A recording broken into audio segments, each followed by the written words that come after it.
Hello, you're here for lockdown. Praise up with me, Stephen. We're walking through Philippians because in lockdown there ain't nothing better than looking at this letter.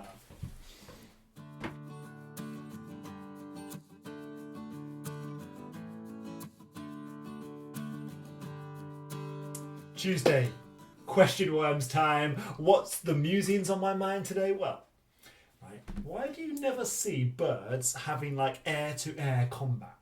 You never see a seagull and pigeon battling it out epic World War II style, do you?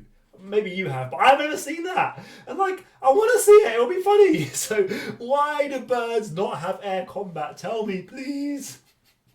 Weird question. Anyway, we're back into Philippians and into chapter 4. And the big theme of chapter 4 is peace. Now, I've got a theory. What do you think? Here it is. Whenever people are involved, there's drama.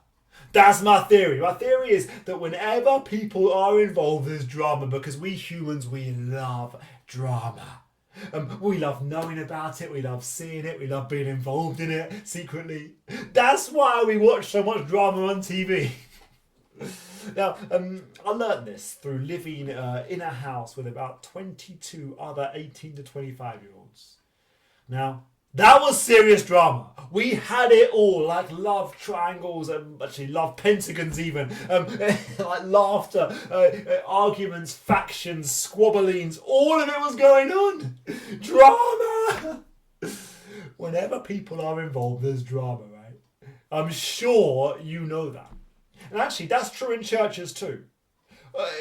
Working for a church has shown me that actually there's a lot more drama that goes on behind the scenes that often we don't realise. And actually, it's really sad. Because, well, Jesus, he wants peaceful unity in his church. Have a look at verse 2. Paul says, I plead with Euodia and I plead with Syntyche to be of the same mind in the Lord.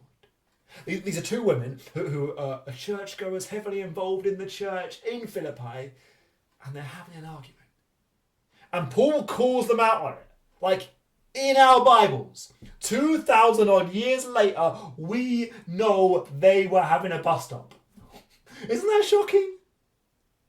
But Paul talks about it because he wants the Philippian church and our churches and our youth groups to have peaceful unity. And these two are disrupting that unity. Because how does conflict and disagreements, how does it normally start? Well, normally it starts with something really, really, really small that escalates and gets bigger and builds into grudge and bitterness and finally a fully blown fisticuffs, right? Rage. It's a bit like building a bonfire. You start with fluff and twigs, the small stuff, and add some bigger sticks and bigger lumps of wood until it's just so big that one little spark can set it off into a blazing inferno. That's like how conflicts begin. And actually, blazing inferno, that's a great picture of the kind of effect it can have on communities, on churches. Because people start gossiping, choosing sides, division sets in, and the conflict spreads. That's why Paul is pushing so big for peaceful unity. And actually, what a great, sharp reminder to us that the disagreements and grudges left unchecked and unresolved in our hearts can have a much bigger impact than we know. So we've got to do something to sort them out. Doing nothing ain't an option. See, Paul here gives us his conflict management Bible style 101. There are thousands, so many books, seminars, courses on conflict management out there because it's such a big issue. And Paul gives us his advice. Well, God's advice. And it's gold. So what does Paul advise? How do we get to peaceful unity? Well, 3 things. First off, remember the big family we're part of. Have a look at verse 1. Paul calls them brothers and sisters. Verse 2, he says, women, be of the same mind in the Lord. Verse 3, these women have contended at my side in the cause of the gospel. Paul is showing these ladies, hey, you're on the same team. You're Team Jesus, one in him. Your co-workers of the same family. He's kind of showing us that what unites us is greater than anything that could divide us. Don't forget the big family we're part of. Secondly, get some big help. See, there's a reason that Paul brings this up in a letter to the church. Because first off, it affected the whole church, but secondly, so that the church can help resolve it. Look at verse 3. Paul says, I ask you, my true companion, help these women. Often when two folk can't see eye to eye, a third party can bring some real clarity, real insight, and real help. So get big help.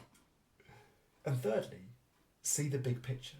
Have a look at verse 5. Paul says, the Lord is near.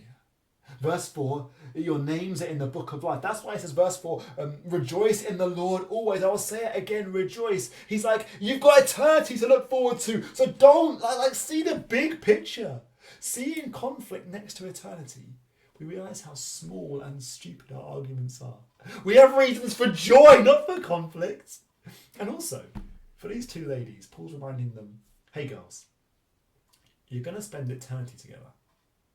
So why are you spending the here and now fighting? See, he's big, pushing for peaceful unity. It's so important. That's why Paul addresses it.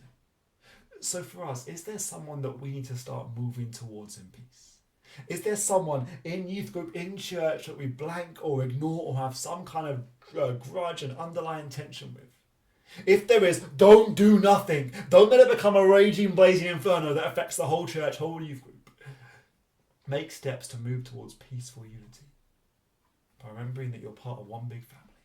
Get some big help, talk to someone, and see the big picture. That you have reasons to rejoice, not to squabble. And it is hard, but it is wonderful when reconciliation happens. So work towards peaceful unity.